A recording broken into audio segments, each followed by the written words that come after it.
A paz do Senhor, meus irmãos.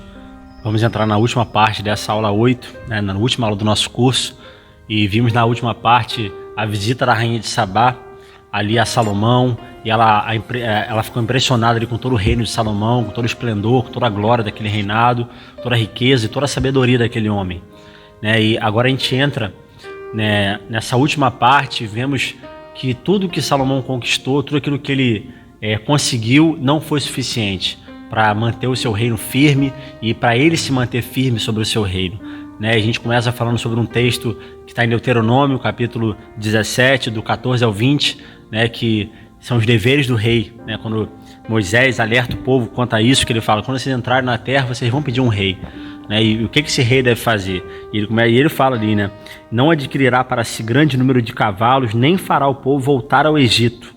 A gente já começa vendo no capítulo 11 de 1 Reis que Salomão ele tinha tomado a filha do faraó como esposa, né? Então ele já vai tomar uma egípcia como esposa, e a primeira coisa que ele faz quando ele assume o reinado é tomar essa mulher como esposa, né? Além de ele estar fazendo uma aliança com alguém que não era de Israel, ele estava fazendo uma aliança com uma egípcia, e não apenas isso, ele toma cavalos e carros daquele local, então ele não deveria nem tomar nada daquela terra.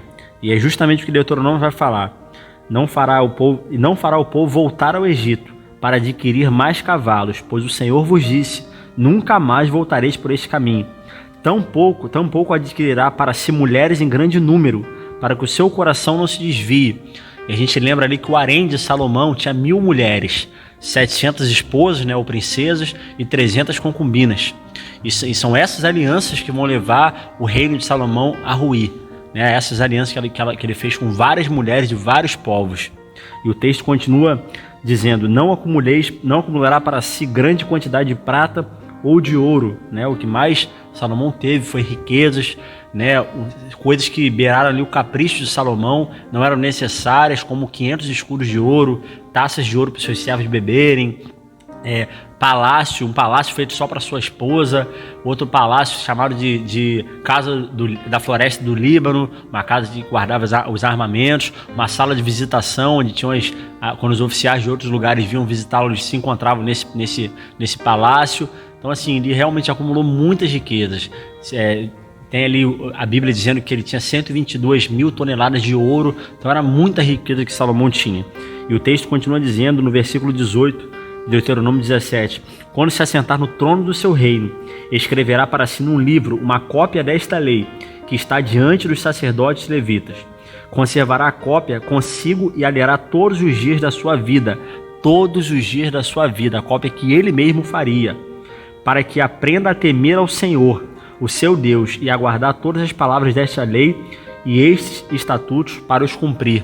E Salomão mesmo vai falar em Provérbios que o temor do Senhor é o princípio da sabedoria, né? E o texto continua falando: isso fará para que o seu coração não se eleve sobre os seus irmãos, e não se aparte do mandamento, nem para a direita nem para a esquerda, de sorte que prolongue os dias do seu reino, ele e seus filhos no meio de Israel. E o próprio Salomão vai falar em Provérbios também que a altivez de espírito precede a queda, a soberba precede a ruína.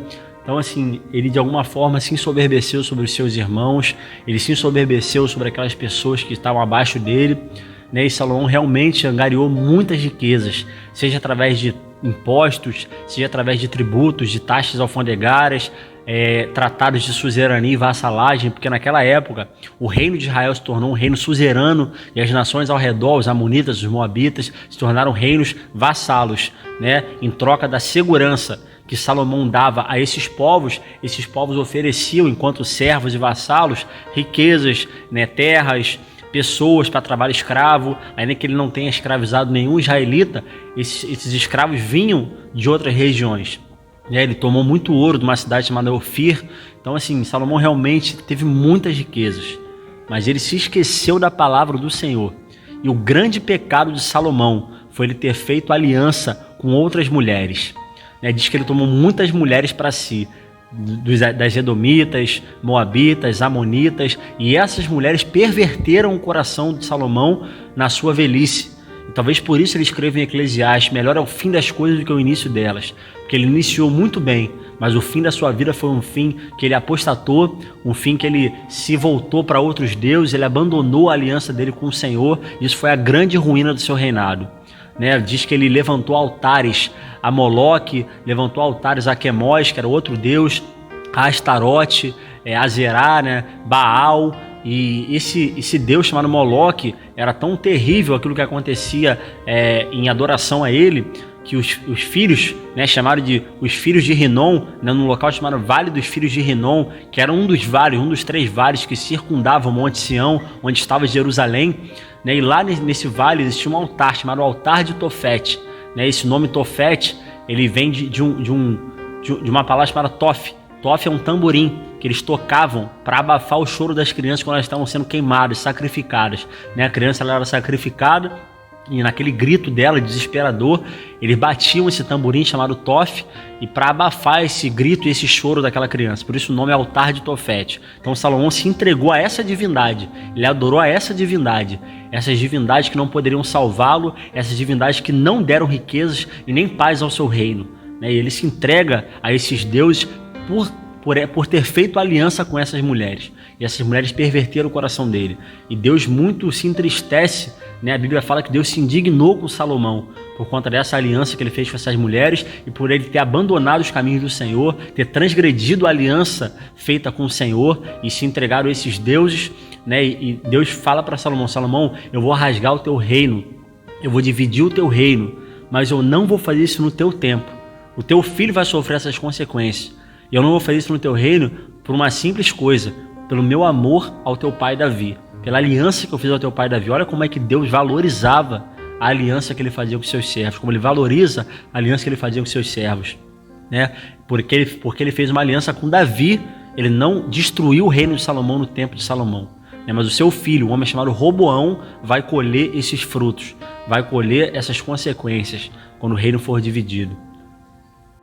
E tem um provérbio, romano, que diz que a riqueza é como água salgada, Quanto mais nós bebemos, mais sedentos nós ficamos.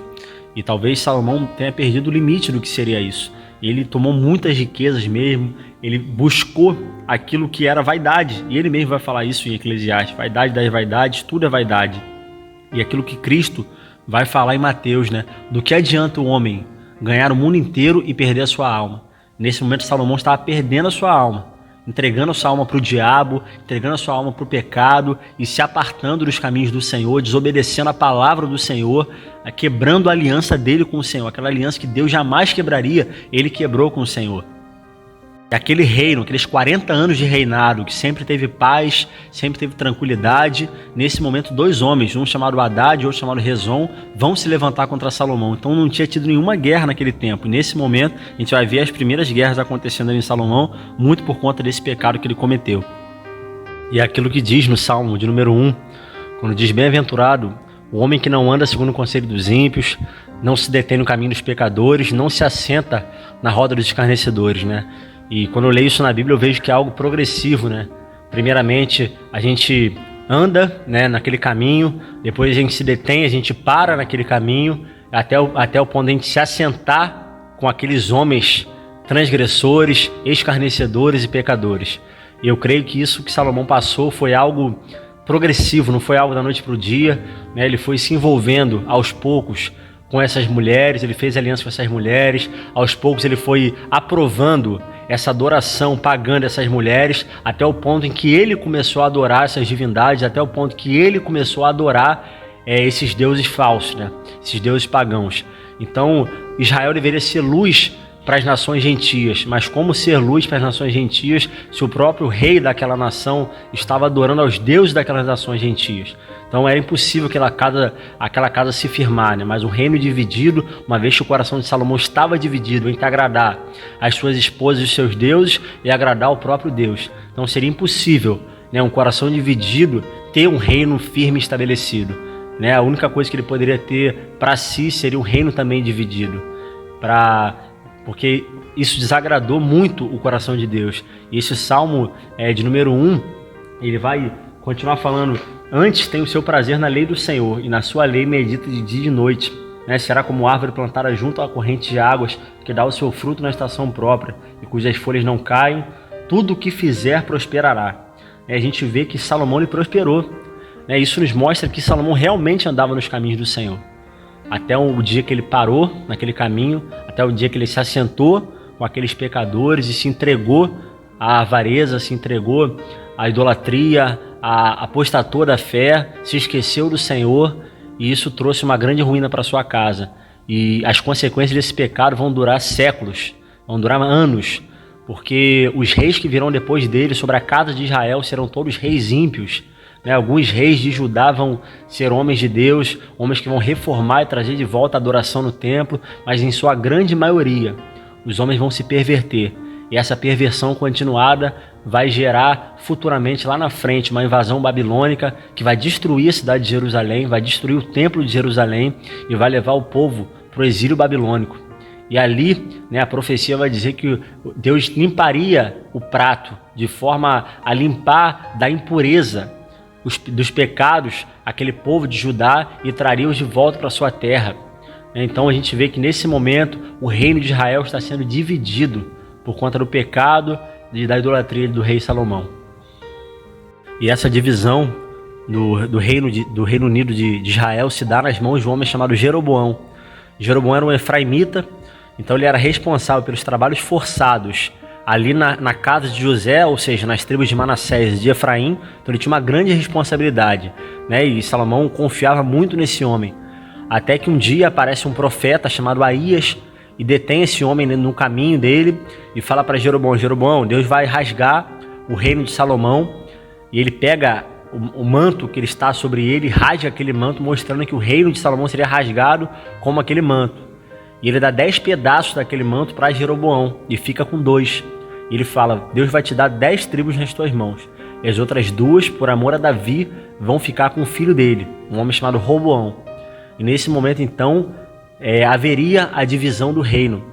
E Salomão sabe isso de alguma forma, descobre isso de alguma forma. E quando Jeroboão fica sabendo que Salomão descobriu essa profecia, ele foge para o Egito. Ele vai se refugiar no Egito, com aquele que seria possivelmente o sogro de Salomão, uma vez que Salomão era casado com a filha do faraó. E nesse momento, então, a gente tem ali o primeiro passo, para concretizar a divisão do Reino Unido de Israel. E a partir de agora, a gente vai entrar no próximo módulo do nosso curso. A parte que vai ficar com Jeroboão será conhecida como Reino do Norte, tendo a sua tribo influente Efraim, e o Reino do Sul, que vai ficar com Roboão, a tribo influente sendo Judá. Então a gente vai ter 2 casas: a casa de Efraim, ou casa de Israel, chamada Reino do Norte, e a casa de Judá, chamada de Reino do Sul. E no Reino do Sul ficará ali a cidade de Jerusalém. Então o templo ainda ficaria em Judá.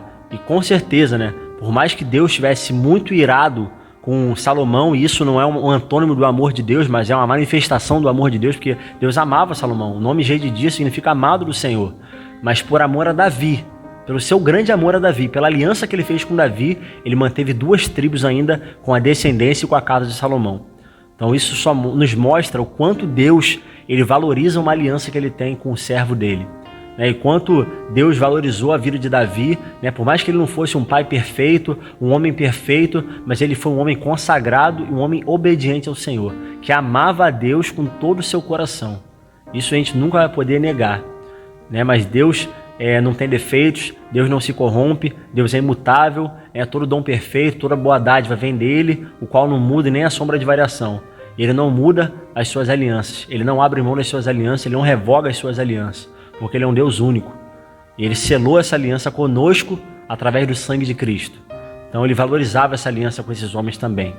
Então que nós possamos reverenciar ao nosso Senhor com a reverência que esses homens do passado reverenciaram a ele, como Abraão, como Moisés, como Davi, esses grandes homens de Deus que amaram o Senhor de todo o coração. E por isso eles tiveram uma vida próspera no sentido totalmente espiritual.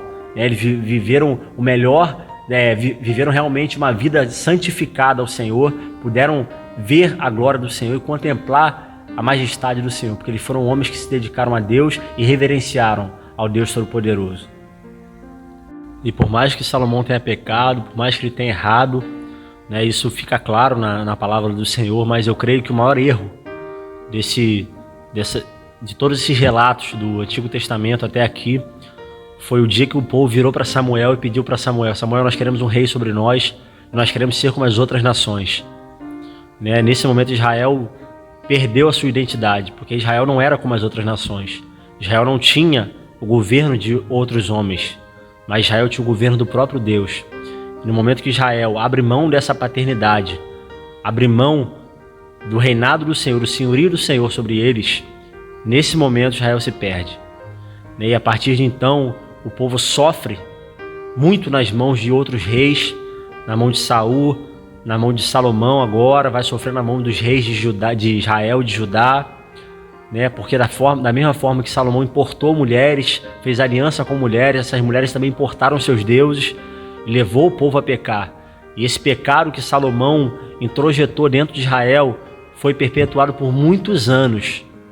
Mas se o povo não tivesse pedido um rei sobre eles, se o povo não tivesse o desejo de ser como as outras nações, o povo poderia sofrer no deserto, o povo poderia sofrer nas mãos, às vezes, de outros imperadores, mas assim como no tempo do Egito, Deus protegeria o povo a todo momento. Deus tomaria aquele povo nas suas mãos pelo simples princípio da obediência. Porque quando aquele povo entendeu que obedecer ao Senhor era a melhor coisa que eles podiam fazer, eles foram vitoriosos, eles se multiplicaram, eles foram libertos da escravidão, eles possuíram a terra prometida, eles habitaram a terra prometida, eles tiveram uma nação forte. Agora, no momento que aquele povo se esqueceu do Senhor, todo o seu reino veio abaixo. E fechando essa aula, meus irmãos, esse curso do Reino Unido, algo que eu tenho meditado nesses dias é que não adianta Cristo ser o pão da vida se nós não tivermos fome. Não adianta Ele ser água viva se nós não tivermos sede. E tão ruim quanto não ter nada a oferecer é ter algo a oferecer e não ter ninguém para poder receber. Deus nos deu tudo. Deus nos deu todas as coisas. Deus nos separou para ser o seu povo escolhido, sua nação santa. E que nós possamos, meus irmãos, recebê-lo. Nós possamos buscá-lo de todo o nosso coração. E que possamos reinar juntamente com Ele. Quando Ele vier nos buscar, quando Ele vier tomar a sua igreja, porque um dia Ele veio até nós, nos amou, nos ama, se entregou por nós, foi levado naquele madeiro, se fez maldição por nós e pediu algo para a gente, que possamos obedecer aos mandamentos, às palavras dEle. Não possamos ter fome e sede do Deus vivo, possamos ter fome e sede do pão da vida, da água da vida, e que assim como deveria ter sido Israel, possamos ser luz para esse mundo, luz para as nações. Que Deus possa nos abençoar, meus irmãos. Espero vê-los no próximo curso e Deus possa estar à frente de nós, nos guiando em todo o tempo. Deus abençoe, meus irmãos, a paz do Senhor.